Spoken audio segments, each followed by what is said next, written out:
Hi learn for peace YouTube ചാനലിലേക്ക് സ്വാഗതം.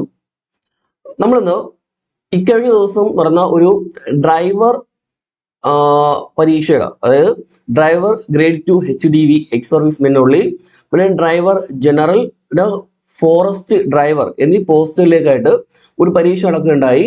അപ്പൊ അതിൽ 50 GK ചോദ്യങ്ങൾ ഉണ്ടായിരുന്നു. അപ്പൊ ആ 50 GK ചോദ്യങ്ങളാണ് നമ്മൾ നോക്കാനായിട്ട് പോകുന്നത്. അപ്പൊ നമുക്ക് എന്ത് ചെയ്യാം, ക്ലാസ്സിലേക്ക് കിടക്കാം. പിന്നെ വീഡിയോ കാണുന്ന എല്ലാവരും എന്ത് ചെയ്യാം, ചാനൽ ഒന്ന് സബ്സ്ക്രൈബ് ചെയ്യാൻ മറക്കരുത്. ഓക്കെ, നമുക്ക് നോക്കാം. ആദ്യത്തെ ചോദ്യം: നമുക്ക് എല്ലാവരുടെയും ആവശ്യങ്ങളെ തൃപ്തിപ്പെടുത്താനുള്ള വിഭവങ്ങളുണ്ട്, എന്നാൽ ഒരാളുടെ പോലും അത്യാഗ്രഹത്തെ നിറവേറ്റാനില്ല താനും. ആരുടേതാണ് ഈ വാക്കുകൾ എന്നാണ് ചോദ്യം. അത് വേറെ ആരുടെയല്ല, മഹാത്മാ ഗാന്ധിജിയാണ്. ഓക്കെ, നമ്മുടെ ഗാന്ധിജി പറഞ്ഞ വാക്കുകളാണ്. നമുക്ക് എല്ലാവരുടെയും ആവശ്യങ്ങളെ തൃപ്തിപ്പെടുത്താനുള്ള വിഭവങ്ങളുണ്ട്, എന്നാൽ ഒരാളുടെ പോലും അത്യാഗ്രഹത്തെ നിറവേറ്റാനില്ല താനും. മിക്കവാറും ചോദിച്ചുള്ള ചോദ്യമാണ്. അത് രണ്ടാമത്തെ ചോദ്യം: നമ്മുടെ ഭരണഘടനാ നിർമ്മാണ സഭ ഭരണഘടനയ്ക്ക് അംഗീകാരം നൽകിയ ദിവസം ഏതെന്നാണ്? ഏതാ? നവംബർ 26 അല്ലേ? സ്ഥിരം ചോദ്യമില്ലേ, നവംബർ 26. അടുത്ത മൂന്നാമത്തെ ചോദ്യം: വൈകുണ്ഠ സ്വാമിയുമായി ബന്ധപ്പെട്ട പ്രസ്താവനകൾ കണ്ടെത്താനാണ്. അപ്പോ ആദ്യത്തെ: ബ്രിട്ടീഷ് ഭരണത്തെ വെണ്ണീച ഭരണം എന്ന് വിശേഷിപ്പിച്ചു. ശരിയായിട്ടുള്ള പ്രസ്താവനയാണ്. പ്രാചീന മലയാളം എന്ന കൃതി രചിച്ചു. അതാരുടേതാ? അത് ചട്ടമ്പി സ്വാമിയുടെ ആണ് അല്ലേ? ചട്ടമ്പി സ്വാമിയുടെതാണ്. പ്രാചീന മലയാളം എന്ന കൃതി രചിച്ച ചട്ടമ്പി സ്വാമിയാണ് കേട്ടല്ലോ. പിന്നെ വേല ചെയ്താൽ കൂലി കിട്ടണം എന്ന നിലപാട്, അതും ആരുടേതാണ്? വൈകുണ്ഠ സ്വാമിയാണ് ആണല്ലോ. അപ്പോൾ 1ഉം 3ഉം വരുന്നത് ഓപ്ഷൻ എ ആണ് കേട്ടോ. ബ്രിട്ടീഷ് ഭരണത്തെ വെണ്ണീച ഭരണം എന്ന് വിശേഷിപ്പിച്ചു. പിന്നെയോ വേല ചെയ്താൽ കൂലി കിട്ടണം എന്ന് പറഞ്ഞതും വൈകുണ്ഠ സ്വാമിയാണ്. പ്രാചീന മലയാളം ആരുടേതാണ്? ചട്ടമ്പി സ്വാമിയുടെതാണ്. കേരളത്തെ ഭ്രാന്താലയം എന്ന് വിളിച്ചത് ആരാ? അതറിയാലോ, സ്വാമി വിവേകാനന്ദൻ. അറിയാലോ, അതൊക്കെ അറിയാം. ഓക്കെ, അപ്പൊ 1, 3 ആൻസർ. അടുത്ത നാലാമത്തെ ചോദ്യം: ശ്രീനാരായണ ഗുരു അവസാനം നടത്തിയ പ്രതിഷ്ഠ എവിടെയാണ്? എവിടെയാ? കളവൻകോട്. ഓക്കെ, കളവൻകോട്. ഇതെല്ലാം PSC പ്രൊഫഷണൽ ആൻസർ പ്രകാരമാണ് പറയുന്നത് കേട്ടോ. ഓക്കെ, കളവൻകോട്. ശ്രീനാരായണ ഗുരു അവസാനം നടത്തിയ പ്രതിഷ്ഠ കളവൻകോട്. അടുത്ത ചോദ്യത്തിലേക്ക് പോവാം. പൊയ്കയിൽ ശ്രീ കുമാര ഗുരുദേവനുമായി ബന്ധപ്പെട്ട ശരിയായ പ്രസ്താവന കണ്ടെത്തുക. പൊയ്കയിൽ ശ്രീ കുമാര ഗുരുദേവനുമായി ബന്ധപ്പെട്ട് ശരിയായ പ്രസ്താവന എന്നാണ് ചോദിച്ചുള്ളത്. അപ്പൊ ഇതില് ആൻസർ വന്നു. 1-ാം ലോക മഹായുദ്ധകാലത്ത് യുദ്ധവിരുദ്ധ ജാഥ നടത്തി. ആദ്യത്തെ പ്രസ്താവന ശരിയാണ് കേട്ടോ. 1-ാം ലോക മഹായുദ്ധകാലത്ത് യുദ്ധവിരുദ്ധ ജാഥ നടത്തി. അത് പൊയ്കയിൽ കുമാര ഗുരുദേവനാണ്. പിന്നെ ഉള്ളത് 3-ാമത്തെ പ്രസ്താവനയാണ്. ഇതിലിപ്പോ 1ഉം 3ഉം കേട്ടോ. 1ഉം 3ഉം ആണ്. അത് പാട്ടുകളിലൂടെയാണ് തന്റെ ആശയം പ്രചരിപ്പിച്ചത് കേട്ടോ. അപ്പോൾ ആ 2 പ്രസ്താവനയാണ് ശരിയായിട്ടുള്ളത്. 1-ാം ലോക യുദ്ധകാലത്ത് യുദ്ധവിരുദ്ധ ജാഥ നടത്തി. പിന്നെ പാട്ടുകളിലൂടെയാണ് തന്റെ ആശയം പ്രചരിപ്പിച്ചത്. ഈ 2 കാര്യങ്ങളാണ് പൊയ്കയിൽ ശ്രീ കുമാര ഗുരുദേവനുമായിട്ട് ബന്ധപ്പെട്ട് ഉള്ള പ്രസ്താവന എന്ന് പറയുന്നത്.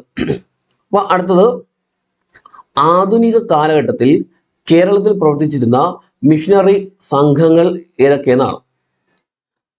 അതിലിപ്പോ 1ഉം 3ഉം ആണ് ആൻസർ ആയിട്ട് വരുന്നത്. ഏതാ? ലണ്ടൻ മിഷൻ സൊസൈറ്റിയും ബാസൽ ഇവാഞ്ചലിക്കൽ മിഷനും. ആധുനിക കാലഘട്ടത്തിൽ കേരളത്തിൽ പ്രവർത്തിച്ചിരുന്ന മിഷനറി സംഘങ്ങളാണ് ലണ്ടൻ മിഷൻ സൊസൈറ്റിയും ബാസൽ ഇവാഞ്ചലിക്കൽ മിഷനും. അടുത്ത ചോദ്യം: കേരളത്തിലെ നവോത്ഥാന നായകരും അവർ സ്ഥാപിച്ച പ്രസ്ഥാനങ്ങളും സംബന്ധിച്ച് ശരിയായ ജോഡി കണ്ടെത്താനാണ്. കേരളത്തിലെ നവോത്ഥാന നായകരും അവർ സ്ഥാപിച്ച പ്രസ്ഥാനങ്ങളും നോക്കാം. അതിപ്പോ ആൻസർ ബി ആണ് കൊടുത്തിട്ടുള്ളത്.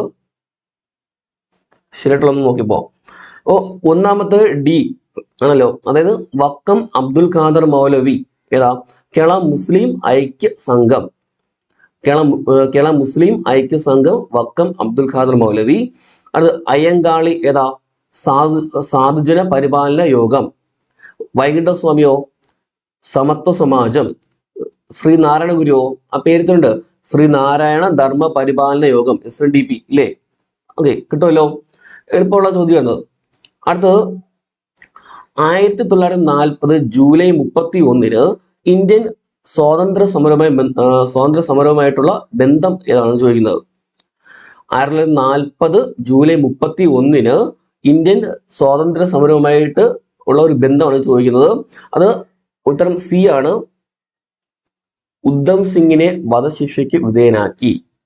ഓക്കെ, അപ്പോ ഉദ്ധം സിംഗിനെ വധശിക്ഷയ്ക്ക് വിധേയനാക്കിയത് 1940 ജൂലൈ 31. ഓക്കെ, അടുത്ത ചോദ്യം, താഴെ പറയുന്നവയിൽ ഏറ്റവും കൂടുതൽ തൊഴിലവസരങ്ങൾ ലഭ്യമാക്കുന്ന മേഖല ഏത് എന്നാണ്. ഏതാ? പ്രാഥമിക മേഖലയാണ് കൊടുത്തിട്ടുള്ളത് കേട്ടോ. 9C പ്രാഥമിക മേഖല. താഴെ പറയുന്നവയിൽ ഏറ്റവും കൂടുതൽ തൊഴിലവസരങ്ങൾ ലഭ്യമാക്കുന്ന മേഖല പ്രാഥമിക മേഖല. ആ ചോദ്യം, 2011-12 സാമ്പത്തിക സർവേ പ്രകാരം ഇന്ത്യയിൽ ഏറ്റവും കുറവ് ദാരിദ്ര്യം ഉള്ള സംസ്ഥാനം. ഇന്ത്യയിൽ ഏറ്റവും കുറവ് ദാരിദ്ര്യം ഉള്ള സംസ്ഥാനം ഏതെന്നാണ് ചോദ്യം. അത് ഹിമാചൽ പ്രദേശ് ആണ് കേട്ടോ. ഹിമാചൽ പ്രദേശ്. 2011-12 സാമ്പത്തിക സർവേ പ്രകാരമാണ് കേട്ടോ. അടുത്ത ചോദ്യം, പഞ്ചവത്സര പദ്ധതിയുടെ ലക്ഷ്യങ്ങളിലെ ശരിയായ ജോഡി കണ്ടെത്താനാണ്. പഞ്ചവത്സര പദ്ധതിയുടെ ലക്ഷ്യങ്ങളിൽ ശരിയായ ജോഡി. അടുത്ത LDC പരീക്ഷകൾക്കൊക്കെ ഉറപ്പായിട്ടും ചോദ്യം വരാവുന്ന മേഖലയാണ് ഇത്. അതുകൊണ്ട് കൃത്യമായി പഠിച്ചു പോവുക. പഞ്ചവത്സര പദ്ധതിയുടെ ലക്ഷ്യങ്ങളിൽ ശരിയായിട്ടുള്ള ജോഡി ഏതെന്നാണ്. അപ്പൊ ഇതില് 11C ആണ്. ഏതാ? ഒന്നാമത്തെ ബി, അതായത് ഒന്നാം പഞ്ചവത്സര പദ്ധതിയുടെ ലക്ഷ്യം എന്തായിരുന്നു? കാർഷിക മേഖലയുടെ സമഗ്ര വികസനം. നമ്മൾ പണ്ടേ പഠിക്കുന്നതാണ്, അത് കിട്ടും. അത് രണ്ടാമത്തോ, രണ്ടാം പഞ്ചവത്സര പദ്ധതി വ്യാവസായിക പുരോഗതിയിലെ വ്യാവസായിക വികസനം. അത് മൂന്നാമത്തതോ, അത് ഭക്ഷ്യ സ്വയം പര്യാപ്തതയായിരുന്നു. ഓക്കെ, മൂന്നാമത്തെ പഞ്ചവത്സര പദ്ധതി ഭക്ഷ്യ സ്വയം പര്യാപ്തത. നാലാമത്തെയോ സ്വാശ്രയത്വം. കേട്ടല്ലോ, പഠിച്ചു വെച്ചിരിക്കുക. അടുത്ത ചോദ്യം, അത് മാനവ വികസന സൂചികയുമായി ബന്ധപ്പെട്ട് ശരിയായ വിവരങ്ങൾ കണ്ടെത്താനാണ്. മാനവ വികസന സൂചിക, ഹ്യൂമൻ ഡെവലപ്മെന്റ് ഇൻഡെക്സ്, അതുമായി ബന്ധപ്പെട്ട് ശരിയായ പ്രസ്താവന ഏതൊക്കെയാണ്? 1ഉം 3ഉം ആണ് കേട്ടോ. അത് UNDP ആണ് തയ്യാറാക്കുന്നത്. പിന്നെ ആയുർദൈർഘ്യം. അപ്പൊ മാനവ വികസന സൂചിക മനുഷ്യനെ ബന്ധപ്പെട്ട കാര്യങ്ങളല്ല. അപ്പൊ എന്ത് വരാം? ആയുർദൈർഘ്യം വരാം. ഓക്കെ, 1ഉം 3ഉം ആണ് ഇവിടെ ശരിയായിട്ടുള്ള വിവരങ്ങൾ. കേട്ടല്ലോ. അടുത്ത ചോദ്യം, കേരളത്തിൽ നിന്നും ഇന്ത്യൻ വനിതാ ക്രിക്കറ്റ് ടീമിലേക്ക് തിരഞ്ഞെടുക്കപ്പെട്ട ആദ്യ വനിതാ താരം ഏതെന്നാണ് ചോദ്യം. ആരാ? കേരളത്തിൽ നിന്നും ഇന്ത്യൻ വനിതാ ക്രിക്കറ്റ് ടീമിലേക്ക് മിന്നുമണി അല്ലേ? കറണ്ട് ഹൗസിൽ ഉണ്ടാകുന്ന ചോദ്യമാണ് അല്ലേ, മിന്നുമണി. അടുത്ത, ബ്രിട്ടീഷ് ഭരണകാലത്ത് വടക്ക് പടിഞ്ഞാറൻ ഇന്ത്യയിൽ നടപ്പിലാക്കിയ നികുതി വ്യവസ്ഥ ഏത് എന്നാണ് ചോദ്യം. ബ്രിട്ടീഷ് ഭരണകാലത്ത് വടക്ക് പടിഞ്ഞാറൻ മേഖലകളില് അത് മഹൽവാരിയാണ്. മഹൽവാരി വ്യവസ്ഥ വടക്ക് പടിഞ്ഞാറൻ മേഖലകളിൽ ആണ് നടപ്പിലാക്കുക, മഹൽവാരി. അടുത്ത്, ബ്രിട്ടീഷ് ഭരണത്തിൽ കൂടുതൽ വില ലഭിക്കുന്ന കാർഷിക വിളകളും അത് കൂടുതലായി കൃഷി ചെയ്തിരുന്ന ഇന്ത്യൻ പ്രദേശങ്ങളും കണ്ടെത്താനാണ്. അപ്പോ 15B ആയിരുന്നു. 1C കരിമ്പ് ഉത്തർപ്രദേശ്. തേയില ഏതാ?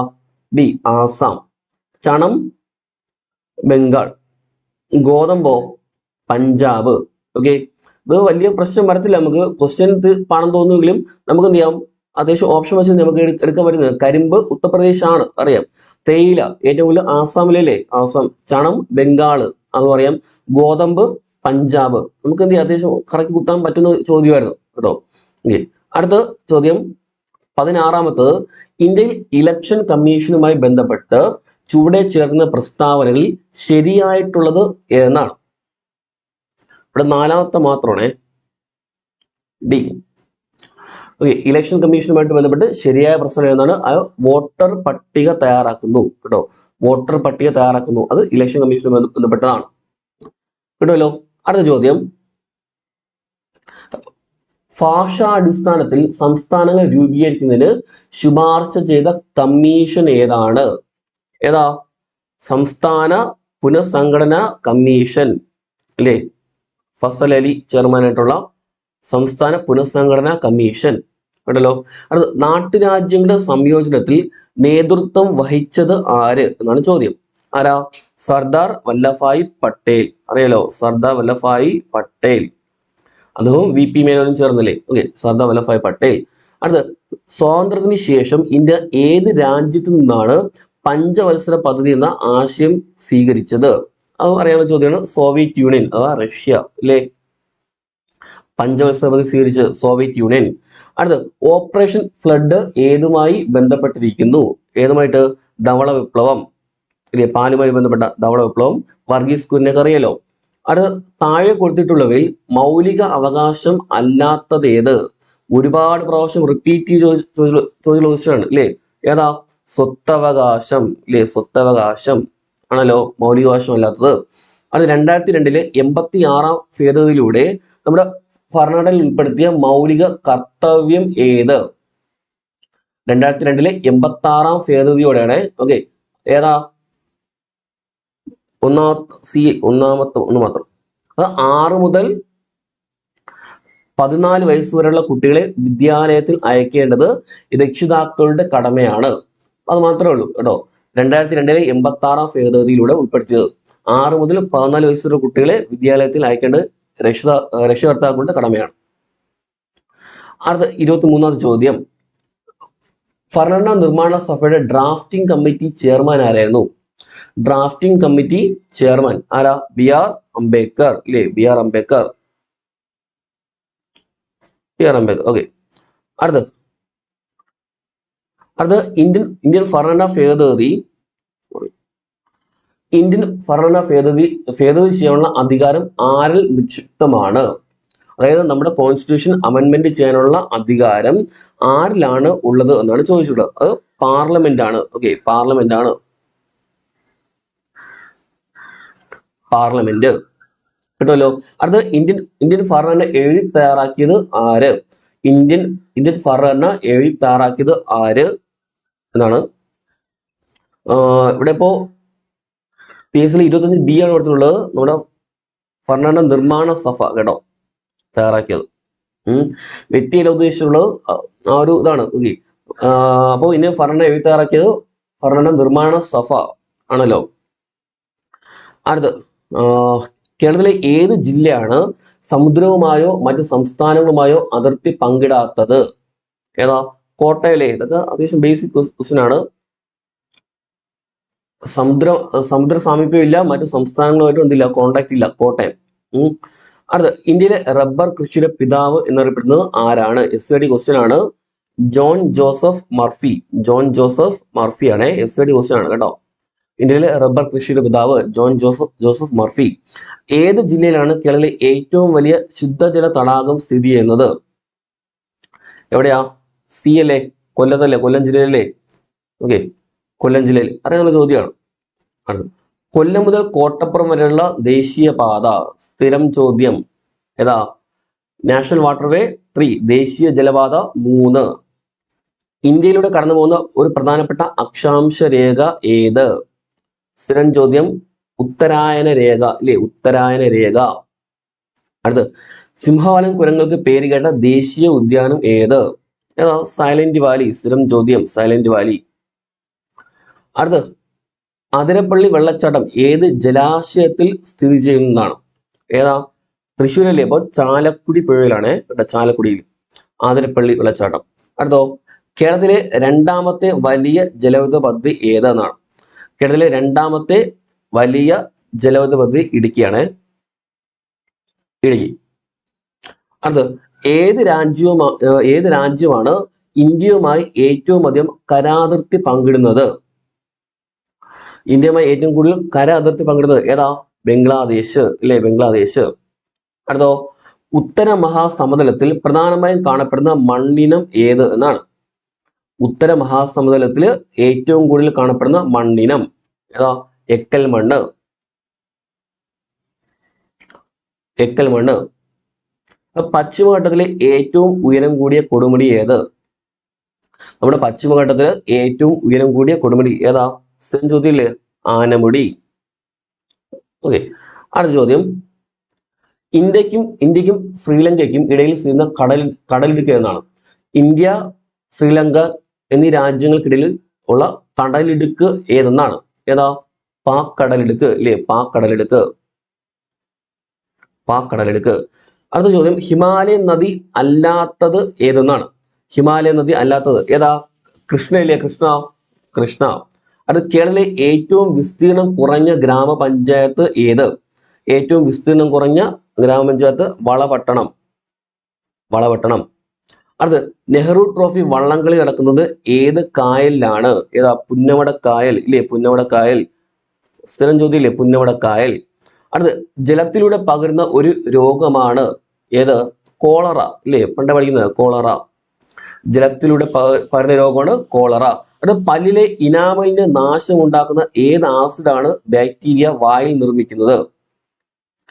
പല്ലിലെ ഇനാമലിന് നാശമുണ്ടാക്കുന്ന ഏത് ആസിഡാണ് ബാക്ടീരിയ വായിൽ നിർമ്മിക്കുന്നത്? അത് ഇപ്പോൾ കിട്ടിക്കാൻ സാധ്യതയില്ല.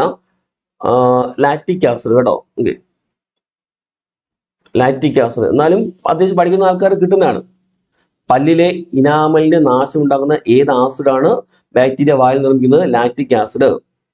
അത് ഇതിൽ സാംക്രമിക രോഗമല്ലാത്തത് ഏതെന്നാണ് ചോദ്യം. സാംക്രമിക രോഗം അല്ലാത്തത് ഏതെന്നാണ്? ക്യാൻസർ ആണ്. Okay, cancer. അടുത്ത, ECGയുടെ പൂർണ്ണ രൂപം. ECGയുടെ പൂർണ്ണ രൂപം ഏതാ? Electro cardiogram.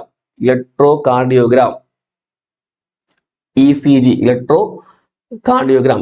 EEG അറിയാലോ? Electro encephalogram. EEG ഉണ്ടല്ലോ. അടുത്തത്, പോഷണ പ്രക്രിയയിലെ വിവിധ ഘട്ടങ്ങളുടെ ശരിയായ ഫ്ലോ ചാർട്ട് കണ്ടെത്തുക. പോഷണ പ്രക്രിയയിലെ വിവിധ ഘട്ടങ്ങളുടെ ശരിയായ ഫ്ലോ ചാർട്ട് കണ്ടെത്താനാണ്. ഡി ആണ്. അതായത് ആഹാര സ്വീകരണം, അടുത്ത ദഹനം, പിന്നെ ആഗിരണം, സ്വാംശീകരണം. ഓക്കെ, ആഹാര സ്വീകരണം, ദഹനം, ആഗിരണം, സ്വാംശീകരണം. അടുത്ത, കൂടുതൽ ശരിയായത് തിരഞ്ഞെടുക്കാനാണ്. സി ആണ്. പാൻക്രിയാസ് ഒരു ദഹനഗ്രന്ഥിയും അന്തർസ്രാവി ഗ്രന്ഥിയുമാണ്. പാൻക്രിയാസ് ആണ് ശരിയായിട്ടുള്ളത്. ഒരു ദഹനഗ്രന്ഥിയും അന്തർസ്രാവി ഗ്രന്ഥിയുമാണ്. ഏത് ചെടിയുടെ കറയിൽ നിന്നാണ് ഒപ്പിയം വേർതിരിച്ചെടുക്കുന്നത്? കഞ്ചാവ് ചെടി ഇല്ലേ? കഞ്ചാവ് ചെടി പണ്ടേ പഠിക്കുന്നതാണ്. കഞ്ചാവ് ചെടി. അത് പുകവലിയിലൂടെ ഉണ്ടാകുന്ന രോഗം ഏതെന്നാണ്? ഏതാ? 48B ആണ്. എംഫിസിമ. പുകവലിയുടെ പരസ്യം കാണുന്നവർക്ക് അറിയായിരിക്കും. Okay, emphysema. തിയേറ്ററിലൊക്കെ പോയി കാണുന്നവർക്ക് അറിയായിരിക്കും. അത് ശരിയായ ജോഡി ഏതെന്നാണ്? ഓരോ വൈറ്റമിൻസും അതിന്റെ അപര്യാപ്ത രോഗമാണ്. അവിടെ ശരിയായ ജോഡി എന്ന് പറഞ്ഞത് സി ആണ്.